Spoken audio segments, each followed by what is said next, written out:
Selamat datang di Santri RJ. Fenomena ustadz artis yang banyak bermunculan di media massa menjadi keprihatinan bagi sebagian kalangan Nahdliyin. Seorang ulama tidak dibenarkan hanya berorientasi mencari jamaah. Jika itu dilakukan, dikhawatirkan hanya akan mencari keuntungan material dan tergoda dengan hiruk-pikuk kemewahan duniawi. Yang justru layak disebut ulama, yakni mereka yang meskipun jamaahnya sedikit tapi bermanfaat untuk lingkungan dan pemikiran, bermanfaat untuk kemaslahatan umat. Seandainya dia mendapat materi, itu bukan karena fokus mencari materi itu, tapi datang lewat takdir Allah melalui orang-orang itu. Di dunia thariqah, para ulama justru tidak terlalu suka dieluk-elukan. Mereka lebih suka dianggap sebagai manusia biasa. Untuk mengurangi pengultusan, para ulama kadang sengaja menjalani aktivitas seperti orang pada umumnya. Ada ketakutan di kalangan mereka jika terlalu berlebih-lebihan akan mengurangi kadar keimanan.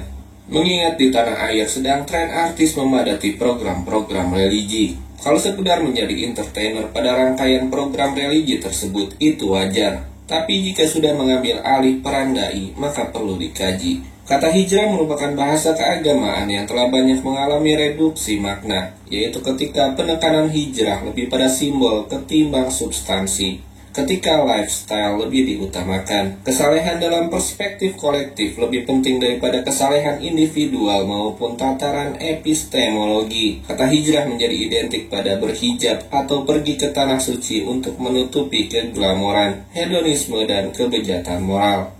Fenomena artis hijrah adalah kabar baik sekaligus tantangan. Kabar baiknya bahwa kesadaran beragama menjadi semakin meningkat, tapi tantangannya juga luar biasa. Bagi yang hijrah, hendaknya lebih giat menuntut ilmu agama atau tafakuh fiddin.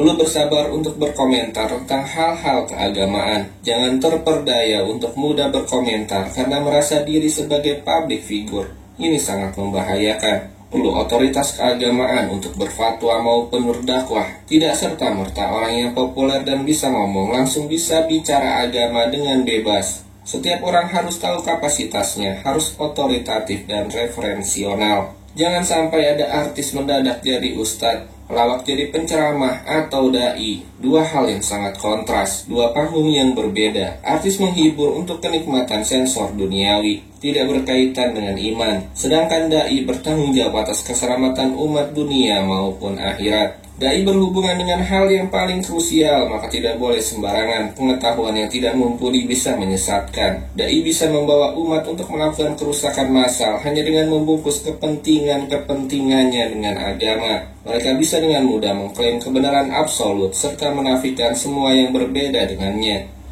Dakwah ibarat pisau, di tangan orang baik digunakan untuk memotong buah dan sayur. Di tangan orang jahat akibatnya bisa fatal. Bicara soal otoritas, kita perlu mencontoh para ulama tempo dulu. Imam Abu Hanifah misalnya mengakui keilmuan Rasulullah dan para sahabatnya yang mengatakan, apa yang datang dari Rasulullah Shallallahu Alaihi Wasallam kami junjung tinggi. Apa yang datang dari para sahabat radhiyallahu anhu kami seleksi. Apa yang datang dari tabi'in maka tidak begitu saja kami terima karena mereka dan kami sama-sama tokoh. Jika tidak cermat, seolah-olah perkataan Imam Abu Hanifah ini menunjukkan bahwa siapa saja boleh mengeluarkan pendapat atau fatwa, boleh menjadi mustahid. Mereka tidak ingat bahwa Imam Abu Hanifah adalah salah satu dari tabi'in. Maka wajar jika ia mengatakan demikian, karena ia memiliki kedudukan yang sama dengan para tabi'in lainnya.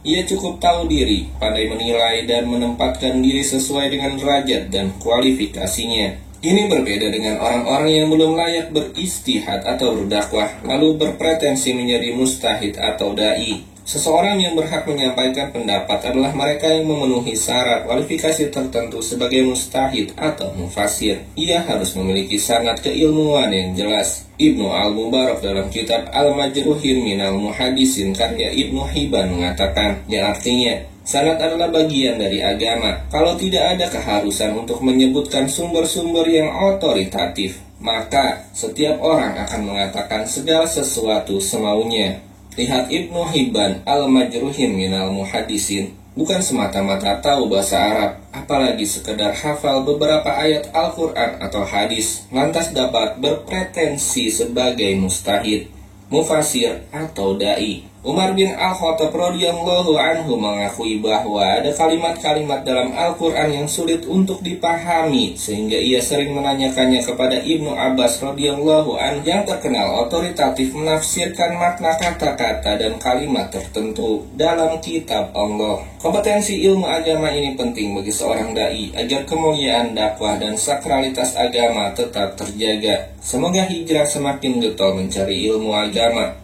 teguh beragama, dan semakin menyejukkan melalui kerendahan hatinya. Wallahu a'lam.